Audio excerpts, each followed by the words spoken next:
Horror कहानियां थी। कौन थी वो? मैं 8 महीने की प्रेग्नेंट थी और अपनी डिलीवरी के लिए अपने मायके गई थी।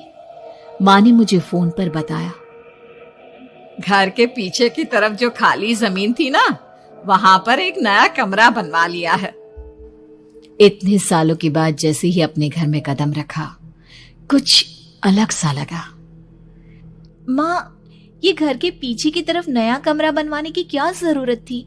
अरे बेटा, घर के पीछे दूर दूर तक खाली जमीन है। तेरे पापा को कई दिनों से लग रहा था कि यहाँ पर एक कमरा बनवा लेंगे तो ताजा हवा मिल जाया करेगी। अब तो ये सब छोड़ और चल जल्दी से दूध पी ले। माँ, मैं थोड़ी देर में पी लूंगी, आप सो जाओ। मैंने दूध का गिलास उठाकर उस खिड़की में रख दिया। पता नहीं कब आंख लग गई। अचानक से खिड़की के पल्लों के खड़कने की तेज आवाज आई। दूध का गिलास धड़ाम से जमीन पर आ गिरा। जमीन पर गिरते ही दूध का रंग लाल हो चुका था। मैंने खिड़की से झांक कर बाहर देखा। चारों तरफ धूप अंधेरा था। उस अंधेरे की तरफ से कुछ आवाजें आ रही थी, जैसे छोटे बच्चे आपस में खिलखिलाकर मस्ती कर रहे हो।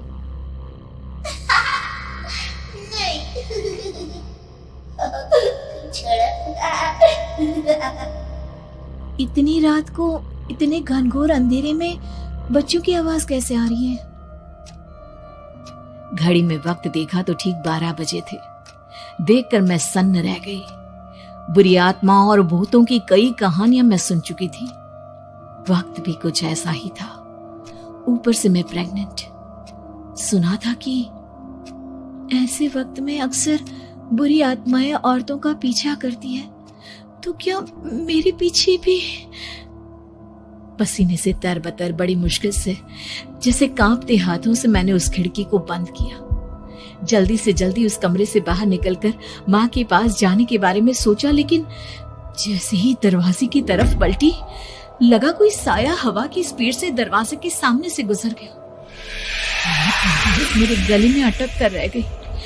मैं जोर से चीख कर माँ को बुलाना चाहती थी, लेकिन वो आवाज खुद मेरे कानों तक नहीं पहुंच पा रही थी। तो माँ तक कैसे पहुंचती? खिड़की के पल्ले एक बार फिर तेज हवा के झोंके से धड़ाम करके खुल गया और पूरी ताकत से मैं चीख पड़ी। जानती थी मेरी चीख की आवाज सुनकर कुछ ही सेकंड में माँ वहां पहुंच जाएगी, लेकिन ऐसा कुछ हुआ ही नहीं। मेरा कलेजा डर के मारे फटा जा रहा था। आखिर माँ ने मेरी आवाज क्यों नहीं सुनी? इतनी गहरी नींद में तो माँ कभी नहीं सोती। ठीक पीछे खुली हुई वो खिड़की।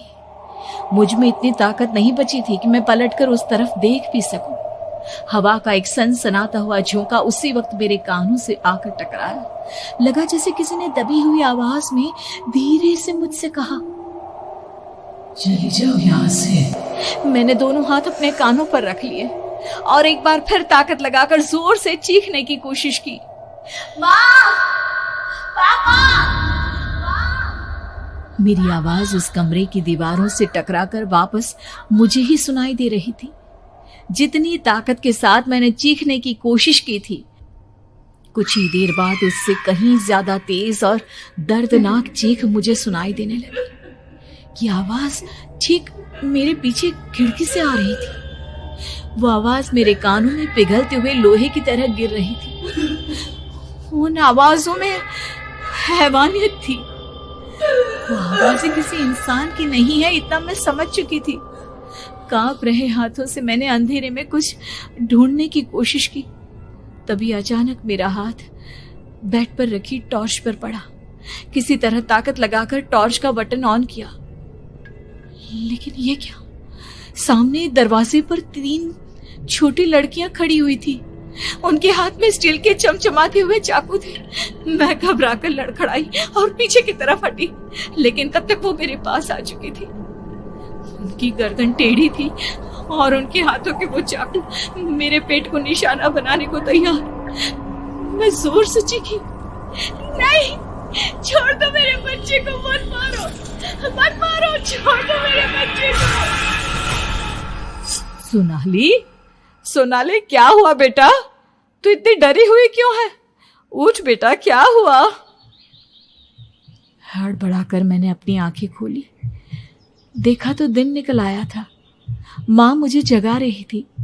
मेरा चेहरा पूरा पसीने से लथपथ था। क्या हुआ बेटा, तुमने कोई बुरा सपना देखा क्या? मैं अभी तक अपने पूरे होश में नहीं थी। वो मेरे बच्चे को मार देगी माँ। वो लड़की मेरे बच्चे को। मैंने घबराकर अपने पेट को छुआ। सब कुछ ठीक था। और वो दूध जो रात को यहाँ पर गिर गया था, उसका रंग लाल हो गया था। माँ ने हंसते हुए दूध का गिलास मुझे दिखाया। तुमने दूध पिया ही नहीं, पूरा का पूरा ऐसे ही रखा हुआ है। तुमसे कहा था ना सोनाली, सेहत के लिए लापरवाही ठीक नहीं बेटा। लेकिन मैंने तो सब कुछ अपनी खुली आंखों से देखा था। ये सपना कैसे हो सकता है?